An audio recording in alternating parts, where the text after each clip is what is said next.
Pandemonio, un podcast de Javier Leibiuski.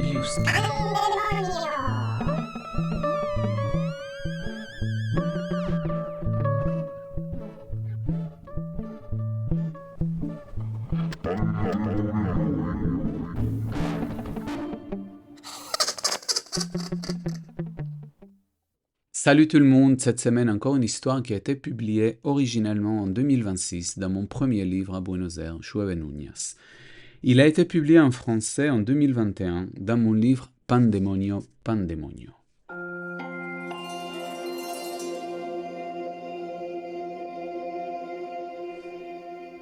Dans mon rêve, j'étais submergé dans l'eau bleue.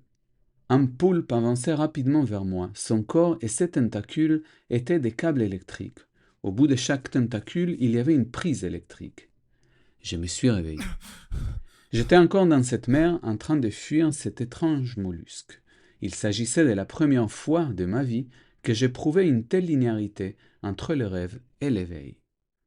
J'ai secoué ma tête pour sortir de cette léthargie aquatique et pouvoir m'échapper avant qu'un de ces câbles ne m'atteigne. J'ai nagé de toutes mes forces dans la direction où je pensais que se trouvait la côte, quand soudain, un de mes bras s'est détaché pour s'éloigner à toute vitesse dans les courants marins. Avec un seul bras, j'ai réussi à atteindre la terre juste avant qu'une brillance violacée, semblable à un éclair, n'ait parcouru les eaux que je venais de quitter. À bout de souffle, j'ai étudié la plage autour de moi. Un banc de sable vert s'étalait d'un horizon à l'autre, coincé entre l'eau et une forêt de palmiers à double canopée et d'arbustes aux feuilles démesurément grandes. J'ai décidé d'entrer dans cette forêt pour chercher de quoi me nourrir et un lieu pour me reposer.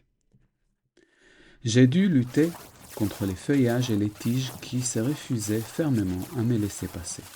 Avec beaucoup d'efforts, je me suis ouvert un chemin parmi les troncs et les branches desquels émanait une étrange sève de couleur violette, ainsi qu'une odeur que je n'avais jamais sentie auparavant. Les insectes, dont la taille faisait plutôt penser à des petits oiseaux, virevoltaient autour de moi, dans une tentative de comprendre ce que faisait cet hôte inattendu que j'étais. Avec un seul membre, il m'était difficile de traverser la végétation et en même temps faire partir ces bêtes répugnantes. C'est alors que je vis une branche coupée. Je la ramassai et avec quelques mouvements circulaires, je l'incrustai dans le moignon rond qu'avait laissé mon extrémité perdue. Quelque temps plus tard, j'arrivais déjà à faire fonctionner de manière acceptable ma nouvelle prothèse en utilisant les muscles de mon épaule et de mes omoplates. Je n'avais aucune notion du temps qui passait. Des semaines ou des mois se sont écoulés. Des nouveaux bourgeons sont progressivement apparus sur l'extrémité de mon nouveau bras, nourris par mon flux sanguin. En même temps, j'ai commencé à sentir leurs racines qui arrivaient jusqu'à mon épaule. Cette branche devenait désormais une partie inséparable de mon corps. Les bourgeons verts ont poussé encore plus et moi je suis devenu plus sensible vis-à-vis d'eux. Leur fraîcheur et leur force grandissante inondèrent mon être. J'étais devenu un habitant de plus de la jungle. Je n'avais plus peur des insectes et des autres créatures. J'avais appris à me nourrir et je dormais dans une grotte bien protégée au cœur de cette forêt indomptée. La branche bras était tellement enracinée en moi que je pouvais même faire bouger les jeunes tiges comme s'il s'agissait de mes doigts perdus. Non seulement cette branche avait cessé d'être un corps étrange, mais elle était devenue une nouvelle réalité et un défi excitant. Sa vitalité végétale remplissait et tranquillisait mon âme. Ma passion pour l'eau et la lumière du soleil atteignit des limites inimaginables, et désormais mon corps tout entier était rempli de jeunes pousses. Ma peau devenait de plus en plus âpre et rugueuse, et j'éprouvais de moins en moins l'envie de bouger.